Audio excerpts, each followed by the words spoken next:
This is where we sheltered. A small house at the bottom of the hill, painted yellow to fill it with light.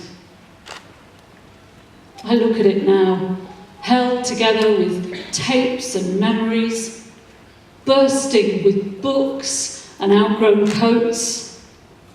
I gave it 3 years tops, but this is where we've stayed.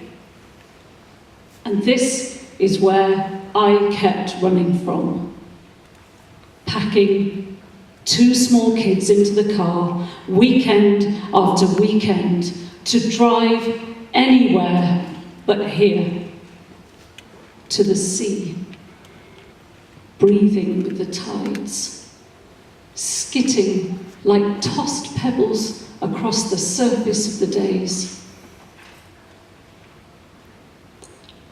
Once, we found a seagull in a skip outside the B&B, and I told them a story of a princess and a prince, sister and brother just like them, running from the evil king of the ravens, protected by their faithful gull familiar.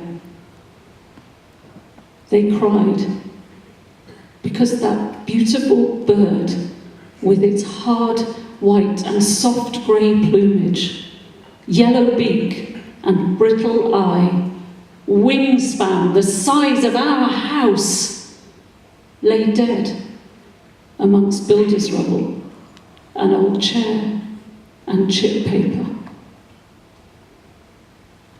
I was that bloody seagull.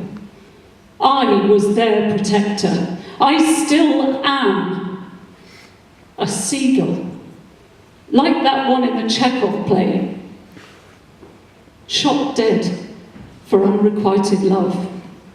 I could have soared. I should have.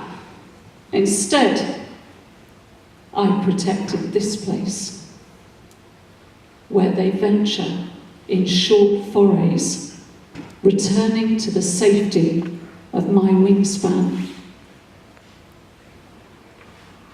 If I could press on the touch screen of our life, select and cut and lift us on the tip of my finger, careful not to let us fall, and paste us exactly where I choose.